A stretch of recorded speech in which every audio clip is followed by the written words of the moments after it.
Yeah, good evening, my students. I hope you are well. Thank God. I am well too.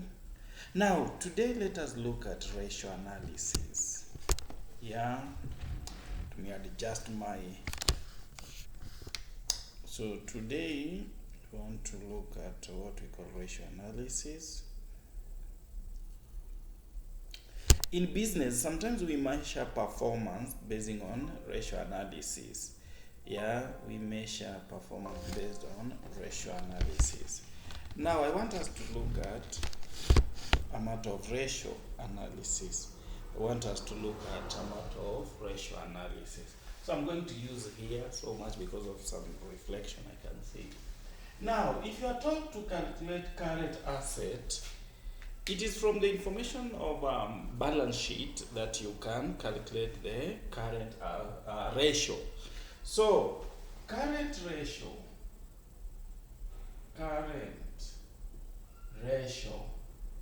is equals to the current assets. You know, the current assets, which include stock, bank, inventory. Inventory is same as stock. The stock or inventory, bank, cash, or any prepayment or debtors. We add together so as you come up with current assets. Divide by the current liabilities. Divide by current liabilities. So look at your balance sheet or the information given. Identify the current liabilities, which can be trade receivables or trade payables or amount of creditors. And if there is bank overdraft, they compose amount of current liabilities. So current assets divided by current liabilities, it should give you the current ratio. Stock turnover. Stock turnover or inventory turnover, you will get it by having a cost of sales. Cost of sales divide by the average stock. The average stock. How do you come up with average stock? Average stock is equals to opening stock plus closing stock divided by 2. Average stock is equals to opening stock plus closing stock divided by 2. You will get the average stock. Gross profit. Gross profit ratio is equals to gross profit divided by sales times 100. Gross profit divided by sales times 100.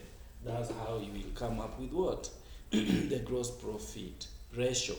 Net profit ratio. Net profit ratio is equals to, the net profit ratio is equals to net profit divided by sales times 100. The net profit divided by sales times 100. That's how you will come up with what? The net profit ratio. Trade receivables payment period, or what we call collection period. We are talking about the trade receivables collection period is equals to credit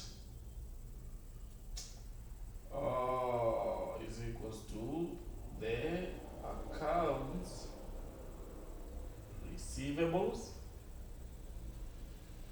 divided by credit sales times 360 or 365 days. times 360 or 365 days. That's how you get the trade receivables collection period. So the answer should be in days. But if they ask for the turnover, receivables, trade receivable turnover, trade receivables turnover is equals to credit sales divided by the debtors or the receivables divided by the debtors or the receivables. So these are common, these are the common ratio analysis that you'll find that you're being asked, and you must be able to calculate, especially the first four. You must be able to calculate. Now it depends with the information that you have been given, and I know I've given you a certain question, so kindly use this to calculate. What is the cost of sales? What is the current assets, current liabilities, and so on. So you must be in a position to calculate that.